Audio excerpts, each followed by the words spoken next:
مسلک رضا حق کی ہے صدا، حشر تلک جاری رہے فیض رضا۔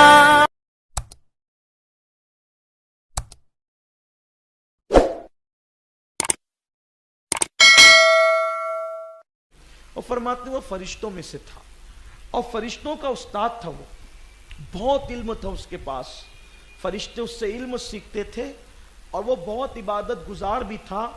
زمین کا کوئی چپا ایسا نہیں بچا جہاں اس نے سجدہ نہیں کیا، آسمان پہ کوئی حصہ ایسا نہیں بچا جہاں اس نے سجدہ نہیں کیا، یعنی 80,000 سال تک اس نے عبادتیں کی ہے۔ اور فرشتے اس کو جھولا جھلاتے تھے جنت میں، جنت کے باغوں میں وہ جھولا جھولتا تھا۔ بڑا عبادت گزار، بڑا متقی، بڑا پرہیزگار، بڑا عابد و زاہد کہلانے والا۔ تو وہ بھی فرشتوں کے ساتھ دیکھنے کے لیے آیا اور دیکھا تو اس کو حضرت آدم علیہ السلام سے حسد ہو گیا کہ بھئی خلافت مجھے نہیں ملی، اس کو کیوں ملی؟ تو اس نے، فرشتے بھی حیران رہتے تھے، تو اس نے چونکہ تھے سب شاگرد، تو اس نے فرشتوں سے کہا اس میں کچھ نہیں ہے، یہ مٹی کا جو بنا ہے نا یہ پتلا، اس میں کچھ نہیں ہے، اس کے جسم میں جگہ جگہ سوراخ ہے، اگر یہ زیادہ کھانا کھائے تو یہ چلنے کے قابل نہیں رہے گا۔ صحیح کہا تھا اس نے، بات صحیح کہی تھی لیکن حسد میں کہی تھی۔ اگر یہ زیادہ کھا لے، بھئی آدمی زیادہ کھا لے، آپ خود ہی سوچیں اگر تراویح میں ہم زیادہ کھا کے آ جائیں تو اٹھنا بیٹھنا، رکوع سجود بھی دشوار ہوتے ہیں، اور نہ کھائیں تو بھی بے کام کا ہو جائے، نہیں کھڑا بھی نہیں ہو سکے۔ جو لوگ افطار کر کے صرف آتے ہیں تو ان کے لیے بھی دشواری ہے، تو نہ کھائے تو بھی مسائل، کھا لے زیادہ تو بھی مسائل، کا کچھ نہیں ہے۔ مگر ہاں اس کے سینے میں بائیں طرف ایک پیٹی ہے، وہ پیٹی میں شاید کوئی ایسی چیز ہے جس کی بنیاد پہ اس کی ترقی ہے۔ اور یہ بھی بات اس نے صحیح کہی تھی، اسی پیٹی کو ہم دل کہتے ہیں، قلب کہتے ہیں، اور انسان صرف دل کی وجہ سے ہی افضل ہے، اس لیے کہ دل کا کام ہی محبت کرنا ہے۔ اللہ نے دل فرشتوں کو نہیں دیا، دل جانوروں کو نہیں دیا، دل اللہ نے صرف انسان کو دی۔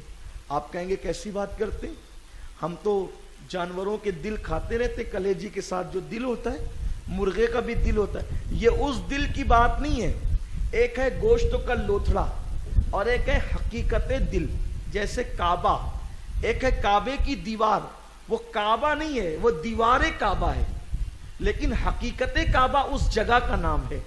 تو ایسے ہی یہ دل حقیقت میں گوشت کے لوتھڑے کا نام نہیں ہے، بلکہ اس کے جذبات کا نام دل ہے، اس قلب کے جذبات کا نام دل ہے۔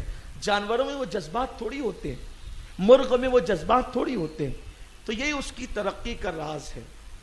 بہرحال پھر اللہ نے حضرت آدم کے جسم میں روح ڈالی، یہ سب جنت میں ہو رہا ہے، آدم کے جسم میں روح ڈالی، جب روح پہنچی تو وہ پھڑپڑا کر باہر نکل گئی، کیونکہ روح جو ہے وہ لطیفہ نورانی ہے۔ اس نے کہا مولا مجھے معاف کر، میں اس میں نہیں رہوں گی، بہت اندھیرا ہے اس میں، بڑی تاریکی ہے۔ تو اللہ تعالیٰ نے پھر نور محمدی صلی اللہ علیہ وسلم کو آدم علیہ السلام کی پیشانی کا جھومر بنا دیا اور آپ کی پیشانی کے اندر سجا دیا۔ اب یہ نور محمدی کیا ہے، اب اس پہ گفتگو کروں تو بہت دیر ہوگی، صرف اشارہ کرتا ہوں۔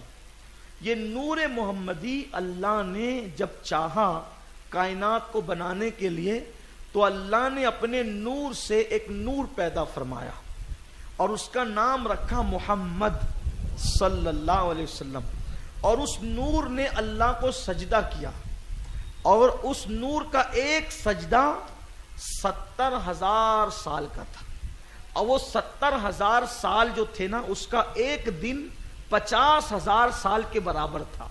اب اس کا ایک دن 50,000 سال کے برابر، تو اس کے 7 دن کتنے ہو جائیں گے؟ 350 سال کے برابر، ہمارے 350 سال کے برابر اس کے 7 دن۔ اب آپ مجھے بتائیے کس قدر وہ طویل عرصے تک اس نے سجدہ کیا۔ 70,000 سال کا ایک دن 50,000 سال کے برابر۔ اب آپ غور کیجئے کہ آپ کی جو ہے وہ گویا کہ گنتی پھیل ہو جاتی ہے۔ 70,000 سال تک سجدہ کیا، پھر سر اٹھایا، 70,000 سال تک جو ہے وہ قوما میں رہا، قوما میں، کوما میں نہیں، قوما میں، یہ ورنہ لوگ اس کو کوما کہہ دیتے ہیں، کوما نہیں، قوما۔ قوما کس کو کہتے ہیں؟ دو سجدوں کے درمیان جو آپ اٹھ کر کے بیٹھتے ہیں نا، اس کو قوما کہتے ہیں۔ وہ 70,000 سال تک قوما میں رہا، پھر 70,000 سال تک پھر سجدہ کیا۔ وہ روایت بڑی مشہور ہے نا، حضرت جبریل علیہ السلام سے حضور نے پوچھا جبریل تیری عمر کتنی ہے؟ تو عرض کیا یا رسول اللہ مجھے اپنی عمر کا اندازہ نہیں ہے، لیکن بس آپ اس سے اندازہ کر لیں کہ میں حجاب عظمت میں، اللہ کے حجاب عظمت میں ایک تارا طلوع ہوتا تھا ہر 70,000 سال کے بعد، میں نے اس کو 72,000 مرتبہ دیکھا ہے۔ اب آپ اندازہ کریں کہ میری عمر کتنی۔ حضور نے فرمایا اللہ کی قسم وہ تارا میں ہی ہوں۔